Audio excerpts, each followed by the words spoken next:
attention, go! Each crew squeezes off the start there, and then these coxswain spots are so important to get the line you want, so you don't have to put that rudder on. As Matt just mentioned, you don't have to use your foot to steer the boat in this first couple hundred meters, but you can see Brookes has just moved across. Yeah, that's Michael Glover in the bow seat with the steering foot. The foot rotates a little bit, moves a tiny rudder, and he's just corrected up, and I think they got away cleanly enough for them.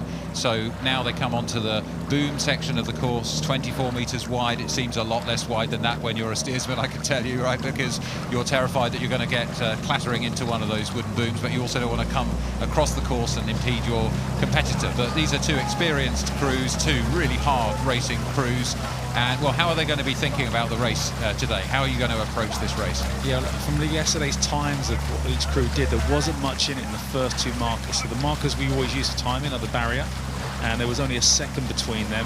And then at 40, there was only 2 seconds between them, and that was in favour of the Leander crew. So, you know, the Leander crew will try and stamp their authority early on at that first marker and play to the times we've seen earlier on or from the races yesterday. So that would be really interesting, whether they can actually cross that first marker of the barrier ahead of this Brookes crew. Well, it looks like that analysis mark is spot on. It looks like the Leander crew have taken a slight lead here, and I was commentating yesterday on the Brookes crew's race against D.S.R and D.S.R from the Netherlands, which they won by only a canvas. It was a super close race, and I remember as they crossed the line, neither crew actually could tell who'd won. The Brookes heads were down, the Dutch heads were down, and then the result came through and Brookes realised they had won. So that will have taken something out of their legs. However fit you are, you know, a real gut buster like that all the way to line does take more out of than you'd like. Especially if it's at the later part of yesterday, which it was. If it was in the morning, you have a whole day to recover, but because it was like late afternoon, you're kind of into the evening, and then you're back out here again in the morning. So I know it doesn't sound much, but those extra couple of hours do go a long way in helping your recovery. So I'm sure the Leander crew will want, they've seen that, heard about that, and want to take advantage of that.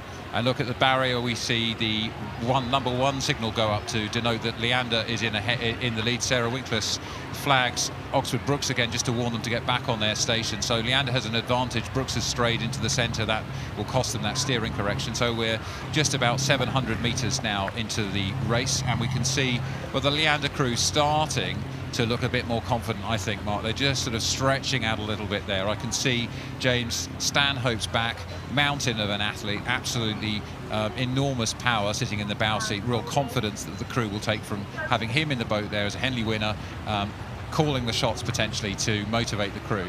And I think that experience is always so important. Having someone that's been here and done it and won it more than once, numerous times, you know, feeding that insight information, the importance of finals day at Henley and what it means, and actually to try and capitalise and get in front. And you know, the one thing that Leander want to do is make sure they break that contact with this Brookes crew, because you know, whatever they took out of themselves yesterday, if they get a sniff and they have contact, you know that they're a strong crew in the second half of the race. So it's really important that Leander crew really kind of keeps moving away. Yeah, and Brookes warned again there by Sarah Winkler, the umpire, and steering away again into the centre. We've seen some crews having a bit of difficulty. I mentioned, you know, it's quite changeable conditions, and that can affect you, particularly in a coxless fall. You want to have the confidence that you've got the right line and not be worrying about your steering all the time. And that's the thing with the wind as well. It's kind of, it's not like it's just straight headwind. It's kind of gusty, and it does knock you off, especially in a coxless boat where you're steering it with your foot. It can be really disconcerting when you're trying to keep in a straight line, but you're seeing a really good line being steered here by Daniel Graham and the Leander crew. You know, he's kept a really straight line, but you just see there's quite a lot of bounce on the water, and some of the athletes are struggling with that at this phase of the race right now. Yeah, and this is a tough time in the race for the Oxford Brookes crew. They need to maintain contact. They'll be looking at the signal behind them. They see the red number 1 go up, and the number 2, well, it's sitting perhaps a little bit of overlap, perhaps a little bit down. So Brookes now attacking, Mark. Brookes are attacking, and Leander responding. Yeah, Leander needs to respond now, because you've seen what the Brookes boat could do yesterday when they came back against the Dutch, and Leander won't want to be in that position because they don't know if they've got enough to kind of fend them off or hold them off. So the next 250 metres are so important before they get to the enclosures, because once you hit that, the noise level comes up, the excitement comes up, and how much you want to put on the end of that spoon. You seem to be able to add more with that crowd kind of behind you. Well, I think that was decisive, Mark. I think Brookes have got back on terms. They've gone from nearly slipping to clear water gap between the crews to having a significant overlap, and that will have rattled Leander. The question for Leander now is, can they stay cool and calm, and can they keep responding with their own pattern rather than needing to raise the boat speed over and above its current cruise. Brookes, an expensive push potentially after yesterday's close race. Can they do it again? Can they maintain it? We know these are some of the fittest athletes the country has in any sport. But that's the great thing. It's that kind of cat and mouse game. Your race plan, knowing what you can do, but then all committing to it together. That is the important thing, and that's why our sport is so unique, because when you do something, you've all got to respond and do it together. And Brookes have done that push at the right point, because they're giving themselves a chance now. And as they start to move up and they see the yellow boat of Leander coming back towards them, you naturally grow in confidence. Well, I think Brookes have taken maybe another seat out of Leander here. Both crews are full of Henley experience. 11 Henley appearances between them in the Leander crew and 22 in the Brookes crew, and that will count for something here.